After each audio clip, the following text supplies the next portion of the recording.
Greetings. I'm Dr. Pearl John and welcome to the Other 167. We continue our series on tough questions and tough answers, and today we focus on the theme Prayed and Got Silence? Discover the answer hidden in God's quietness. And often when heaven feels quiet, you could be really puzzled. Prayer is supposed to be the ultimate lifeline, right? A direct line to the God of the universe. But let's be real. How often do you feel like your prayers hit the ceiling and fall right back down? If you've ever wondered whether prayer actually works or why God sometimes seems silent, you're not alone. Even giants of faith like David cried out, "How long, Lord, will you forget me forever?" Psalm 13 and 1. God's silence doesn't mean he is absent. His delays don't mean denial. In today's message, we'll uncover the mystery of God's silence, the purpose of prayer, and how persistence leads us to God's perfect timing. Let me move on to the first area. Silence is not absence. It's an invitation to seek him deeper. Luke 18, 1-8, Jesus shares the parable of a persistent widow. Despite repeated refusals, she keeps approaching the judge over and over again until he grants her request. Jesus explains that this story isn't just about persistence, it's about faith. Will not God bring about justice for his chosen ones who cry out to him day and night? The lesson: God's silence is an invitation to trust, wait, and press in, not give up. In our culture of instant gratification, silence feels unbearable.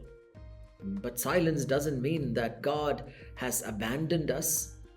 It's often a call to deepen our relationship with him, to lean in and to build a foundation of trust that goes beyond the surface level. A well-known pastor shared how he prayed for his teenage son who was addicted to drugs for nearly 7 years. At times he felt like God wasn't listening. But one night, completely what seemed like out of the blue, his son broke down, repented, and surrendered his life to Christ. Reflecting on that journey, the pastor said, God wasn't silent. He was working. His timing was better than mine could ever be.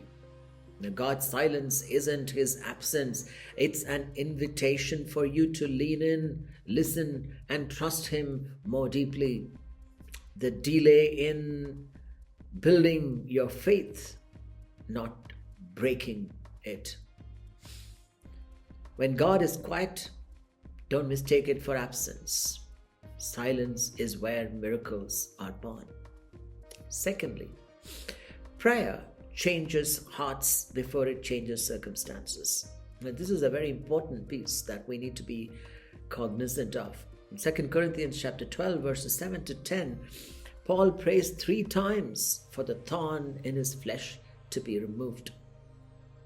Yet God answers, "My grace is sufficient for you, for my power is made perfect in weakness." And Paul doesn't get the answer he wanted, but he receives something far better, a renewed understanding of God's strength through his weakness. Sometimes prayer doesn't immediately change our circumstances, dearly beloved, because its first work is in us. Prayer isn't a cosmic vending machine. It's a relational space where God transforms our hearts, our priorities, and our perspectives. Think of prayer like polishing a rough gemstone. And as you pray, you are shaped, refined, and aligned with God's will. Your struggles may not disappear overnight, but you emerge stronger and wiser and more trusting in God's purposes. There's a powerful story of Corrie ten Boom. You probably are aware, during her time in a Nazi concentration camp amidst the horrors, she prayed fervently for freedom. While that didn't come quickly, her prayers transformed her attitude from bitterness to forgiveness. And later she would thank God for the strength He gave her through prayer to endure and inspire others. Prayer isn't just about moving mountains, it's about changing the climber.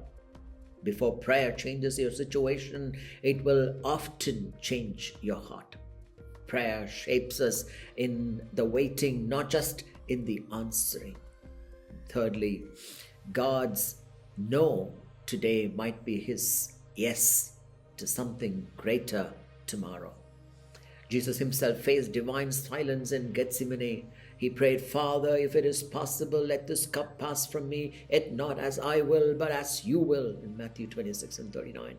The silence He received was not indifference. It was the Father's no to a temporary relief so He could give humanity eternal redemption through the cross.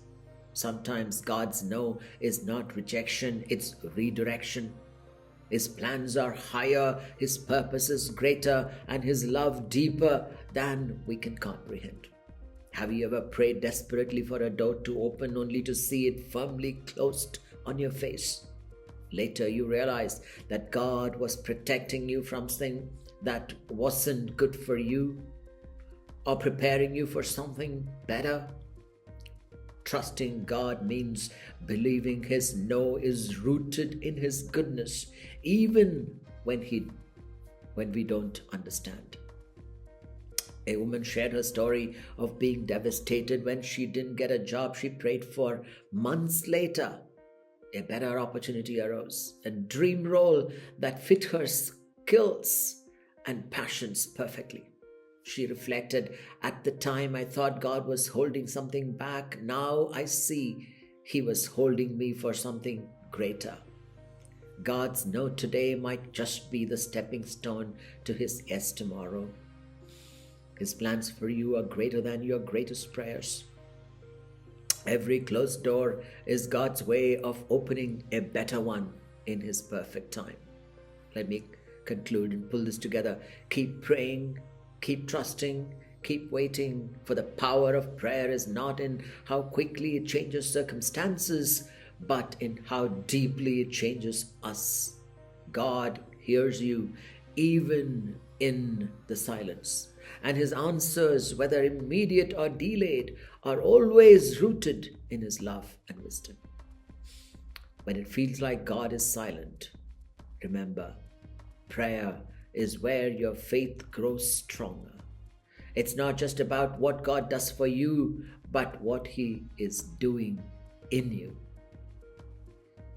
So don't stop praying. Every silent moment is a seed for something eternal.